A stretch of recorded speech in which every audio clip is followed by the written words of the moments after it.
Knowledge करता हूँ कि आपने जिस जुनून से और डेडिकेशन से ये ज़ोर लगाया है हमारी बिलियन ट्री सुनामी जो पहले शुरू हुई पख्तूनख्वा में 2013-14 में, और अब भी जिस तरह आप एक डेडिकेशन से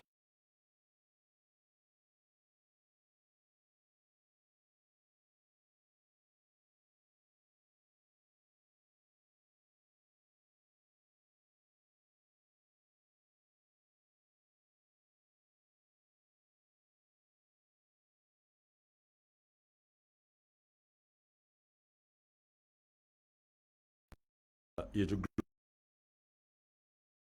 हम वो चंद मुल्कों में से हैं जो कि पूरी तरह इसके लिए कोशिश इसलिए नहीं कर रहे दिखाने के लिए, हम इसलिए कर रहे हैं क्योंकि हम बाकी अपनी आने वाली नस्लों के लिए एक बेहतर पाकिस्तान छोड़ना चाहते हैं।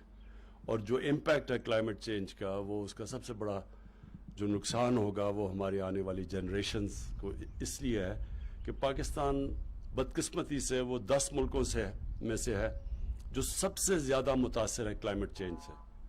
और क्लाइमेट चेंज का इम्पैक्ट पाकिस्तान पे इसलिए ज़्यादा पड़ेगा, हम इसलिए ज़्यादा मुतासर हैं क्योंकि हमारा पानी जो दरियाओं में आता है वो ग्लेशियर से आता है। और अगर इसी तरह मौसम तेज़ी से गर्म होता गया तो हमारे ग्लेशियर्स जिस रेट पे पिघल रहे हैं, अगर इसी रेट पे पिघलते रहे तो आगे जाके बहुत मुश्किलों का सामना करना पड़ेगा हमें। और ये हमारा ही नहीं है बल्कि हिंदुस्तान के अंदर भी एग्जैक्टली यही सिचुएशन है, क्योंकि वो हम भी उनका जो गैंजीज का जो सारा प्लेन है वो भी डिपेंड करता है उनके ग्लेशियर्स के ऊपर।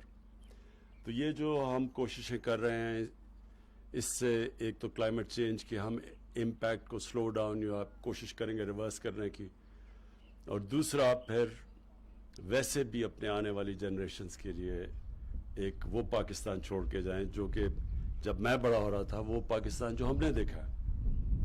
जो मैं जिस पाकिस्तान में बड़ा हुआ उसमें बहुत ज़्यादा फॉरेस्ट कवर भी था, वाइल्ड लाइफ भी ज़्यादा थी, शहर भी बड़े मैनेजेबल थे। लाहौर एक साफ़ शहर था जिधर मैं बड़ा हुआ, वहाँ पानी साफ़ था, वहाँ पोल्यूशन नहीं थी लाहौर में। और वो देखते देखते ये हमने सारी अपनी शहरों को भी नुकसान पहुँचाया क्योंकि किसी ने आगे का लॉन्ग टर्म थिंकिंग नहीं की, आगे का नहीं सोचा।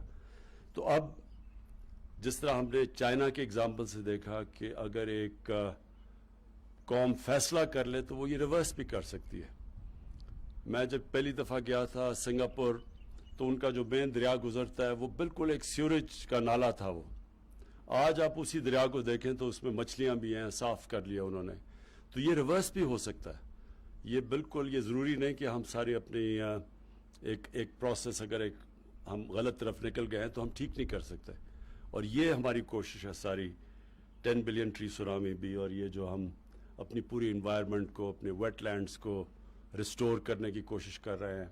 और फिर हम अपनी नेशनल पार्क्स बढ़ा रहे हैं, प्रोटेक्ट कर रहे हैं अपना जो पार्क्स के अंदर जो वाइल्ड लाइफ है। पाकिस्तान के अंदर बड़ी डाइवर्स किस्म की वाइल्ड लाइफ थी, उसके ऊपर भी क्योंकि हमारे जंगल तेज़ी से तबाह हुए हैं, वाइल्ड लाइफ भी बहुत कम हो गया पाकिस्तान में। तो ये सारा जो मैंने देखा था, हमने DI खान के अंदर वो जो दरिया के साथ बिल्कुल वाटर लॉक ज़मीन थी, उधर अब पूरा जंगल उगाया है। और वो जंगल उगने से फिर वहाँ एक वाइल्ड लाइफ भी आ गई है, बर्ड लाइफ भी आ गई है। तो वो और फिर लोगों के रोज़गार भी बढ़ गए वहाँ, तो टूरिज़म के लिए भी जगह फिर आगे जाके उससे बेनिफिट्स उसके भी होते हैं। तो इंशाल्लाह 5 को हम होस्ट करेंगे, पाकिस्तान होस्ट करेगा वर्ल्ड एनवायरनमेंट डे। और उधर फिर ये जो अभी अमीन असलम ने बताया कि जो ट्रेंड्स बताएंगे भी कि कैसे हमने अपनी ट्रेंड्स को रिवर्स कर रहे हैं, कैसे हम अपने जो आप कहते हैं कि जो हमारा जो कैपिटल है